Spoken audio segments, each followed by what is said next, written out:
Hey guys, Lancer here. Hope everyone's doing well. Thanks for joining me while we look into some Strixhaven spoilers.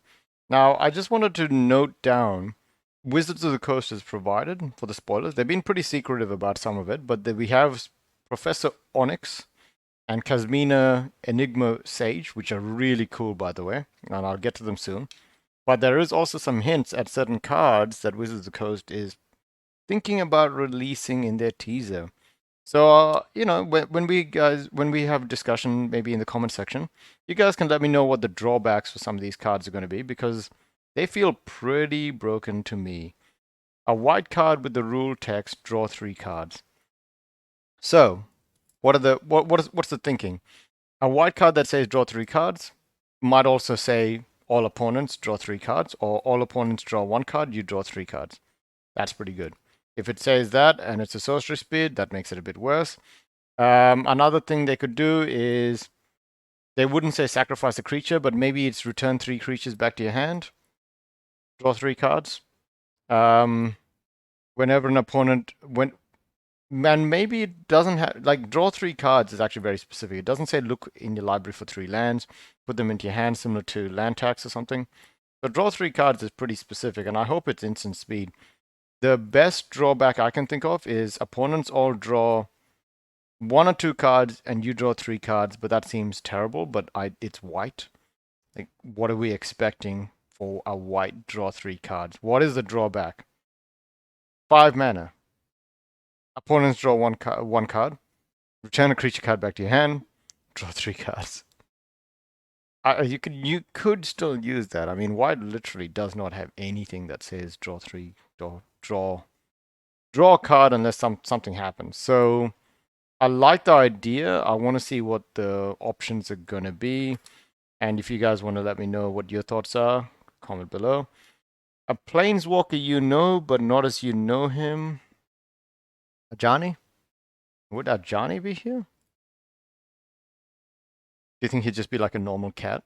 Yeah, he's meant to replicate, what is it? Harry Potter.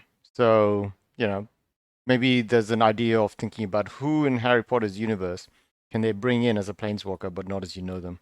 Professor Onyx, would Liliana have been a character that you've known, but not as they were? Because she's now a professor. She's all dressed up and everything. She's even got a different name. It's just got the Planeswalker text as Liliana. So, you know, maybe Jace comes back as another teacher or something. But a card featuring Paulo Vitor Damor da Rosa Lightness. I didn't actually check that. I'll get to that soon.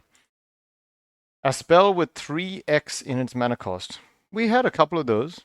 I like to see what the end result of that spell is, but we'll see what they can give us. The last couple, I think, were mana rocks and stuff. Introduction of a new evergreen keyword. A red sorcery that you can have as many copies in your deck as you want. It's possibly, yeah, cantrip would be a bit broken for that kind of thing. Maybe it's like a deal 1 damage. Or deal 2 mana, deal 1 damage to 2 creatures, or deal 1 damage to... Nah, that's too powerful. Red decks would love it. Huh. A red card that you can have as many of. What's some cards that you can have as many of? They usually ask you to find something better after you played enough of them. So either the dwarves or the rats pumping themselves up, or the ones that summon the demons when you sacrifice 6 of them. A future shifted card. Yeah, no idea. An MDFC with the same card type on both sides that hasn't been printed before. Okay. A card sharing something never shared before. A cycle of enemy dual lands, finishing off a 10-card cycle. Okay, yeah, that's fine. We knew that was going to happen. Here are some snippets from the rule text that appear in the set. Search your library and graveyard for up to 4 creature cards with different names. That's pretty cool. Very useful in Commander. I wonder what it does with them. I assume it puts them all in the graveyard, or you get 1 in your hand, the other 3 go into graveyard. If it's in black, perfect. Perfect. If it's in green and black, not as good. If it's just in black, that'll be great. Because then you can use it in a green and black deck, but then you can also use it in a Kalia deck or a red deck, red and black deck. And then you can get anger into your graveyard pretty much every game. Or at least you can try. Whenever a permanent entering the battlefield causes a triggered ability to trigger. Sure. I thought we already had some of those, but maybe triggered abilities are a bit different. Untap each creature you control, then tap any number of creatures you control. Sure. Pay 10x life. Pay 10 life. Repeat this process 6 more times. Oh god. Pests. Oh wait. Pests, bats, insects, snakes, and spiders. Wasn't that a land that did something with these creature types? Each mode must target a different player. Whenever an opponent activates an ability that isn't a mana ability, sure. Where X is the number of cards in the library, cool. Okay, and then they got some weird creature types. This kind of reminds me of Ravnica, truthfully. Most of these are going to be in black and, sorry, blue and green, I bet. Turtle Druid, Bird Warlock. That sounds like blue and black. Frog Wizard, that sounds like blue and green. That sounds like blue and green. Spirit Dwarf, white and probably red. Troll Druid, maybe green and black. Bat. It's gonna look like a Pokemon card. The one with the big bad eye. Legendary creature, Vampire Warlock. Huh, I wonder what colors. Green, red, black would be good. Green, red, black would be really good. Something separate to Markov to allow us to play a commander deck that doesn't just play vampire weenies and is super boring, and I've never played that deck because it just feels like the most boring deck ever. And Markov's a great commander. I can play him in different ways, but if you want to just get him tokens, then that's the commander for you. But I'd prefer a vampire that actually does something cool. Legendary creature, Orc Shaman. Cool. Legendary creature, Dryad Druid. Legendary artifact creature, Construct. Cool. Okay. That's pretty cool. Let's get back to the really, really fun part because, oh boy, do these look insane. Don't get me wrong, Jace the Mind Sculptor is still the most broken 4 mana planeswalker that I think we've ever seen. And I don't think they're going to make that mistake again. Oko got banned because he was too powerful, because he kept making everything into Elks, was it? So Professor Onyx Liliana, as I assume Snape, I have no idea. 4 colorless, 2 black for a 5/5 planeswalker, Magecraft. Whenever you cast or copy an instant or sorcery spell, each opponent loses 2 life and you gain 2 life. That is insane. Guys, that's insane. I want to play her in a Kirk, Son of Yawgmoth deck. Because with Kirk out and her out, you can pretty much get mana. You can pretty much get life for your life. So if you have black cantrip spells and you have those 2 out, or black 1 mana or 2 mana spells that just cost life, you could pretty much just destroy your opponents without even a second objective. Like you don't even need to worry about another card. You just have those 2 cards, and one makes the black mana just cost 2 life, and the other one makes spells and instants and sorceries heal you for 2 and deal 2 damage at the same time. So maybe you can't just do that in black. But I like Kuruk with her because it just feels like, I'd rather pay 4 life and 4 mana for a planeswalker anyways. And Kerrick's just insane if you got a mono black deck. I have yet to find another better black commander. Maybe Yawgmoth, but Kerrick's better, I think. So that's just the first ability. That's the crazy part. Her plus 1, you lose 1 life. Look at the top 3 cards in your library. Put one of them into your hand and the rest into your graveyard.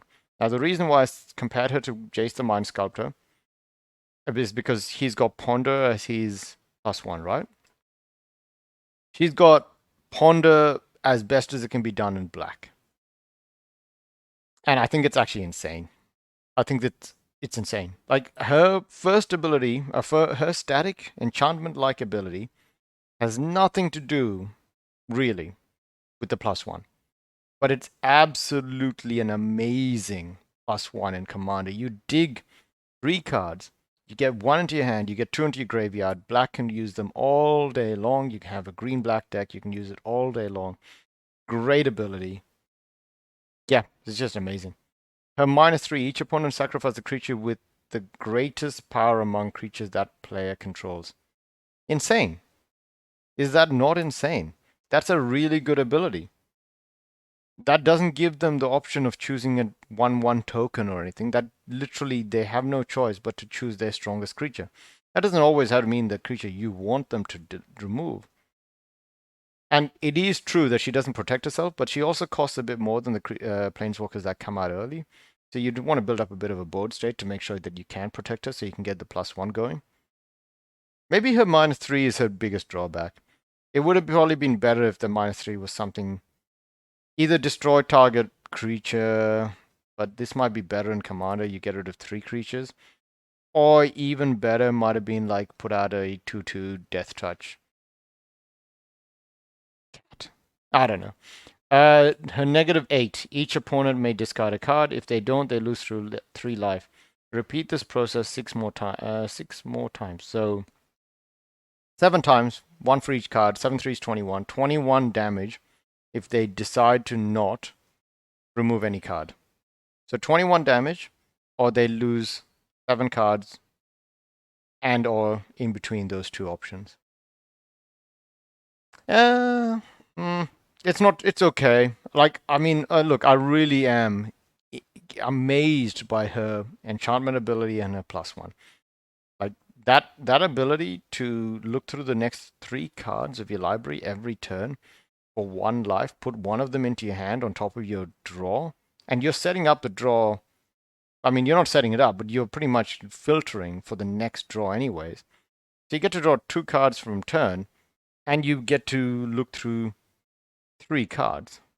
So 4 cards deep into a commander deck. The earliest you can probably get her out in a mono black deck, or like a deck that doesn't have green in it.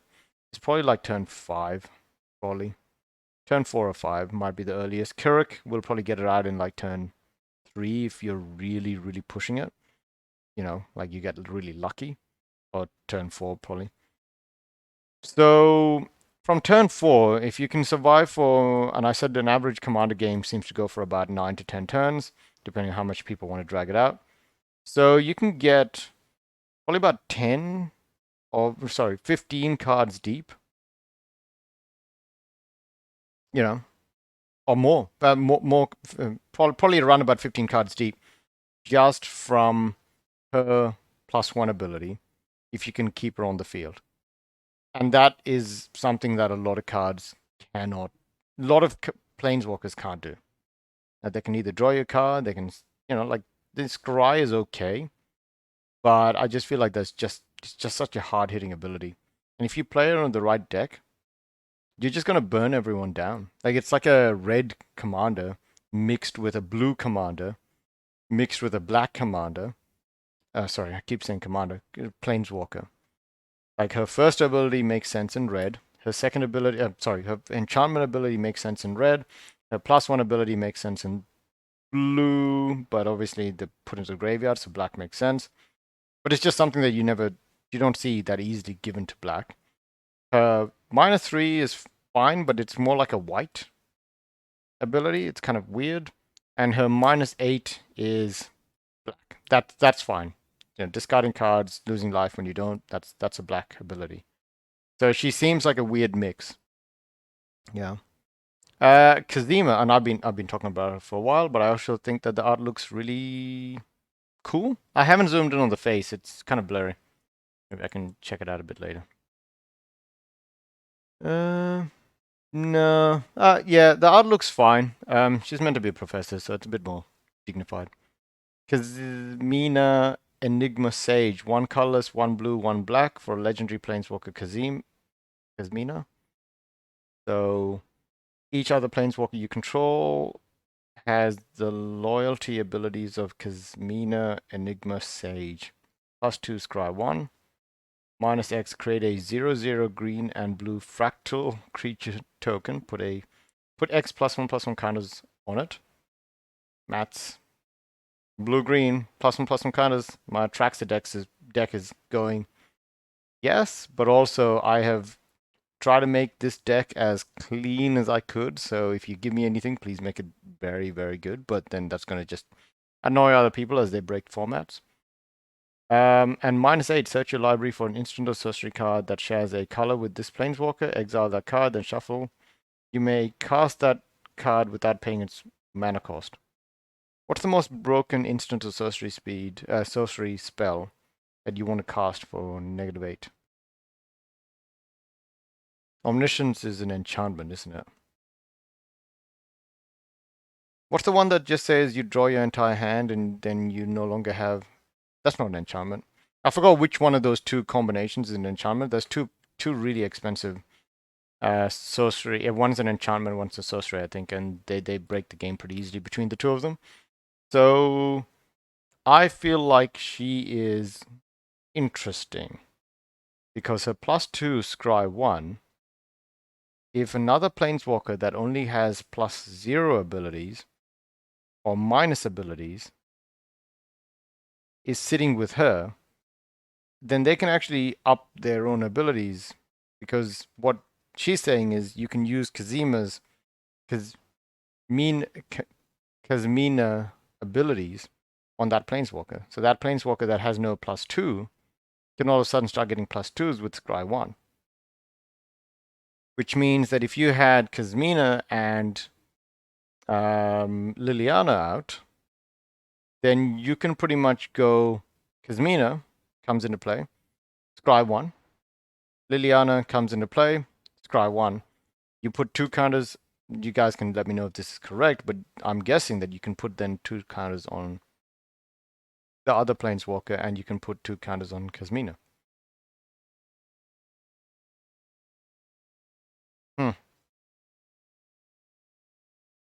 I don't think she's broken. I can't see... I mean, the cool thing is that cool? She can protect herself with the 1/1 creature. That doesn't seem that cool. I don't think she's broken at all. Compared to a lot of... I mean, and every single time someone says this, the planeswalker turns out broken. It's just I cannot see any easy ways to break her. The only way that I can see to break her is with a planeswalker that has a really cool and easy to get to ultimate that only needs 1 uptick if Kazmina is already on the board, because a +2 will bump up that ability instantly. Okay, cool. Anyways, I've thought about this enough. You guys can let me know what your ideas are, with whether you think Professor Onyx is completely busted in Commander or Kazmina is better than she looks. And I'll leave you guys to it.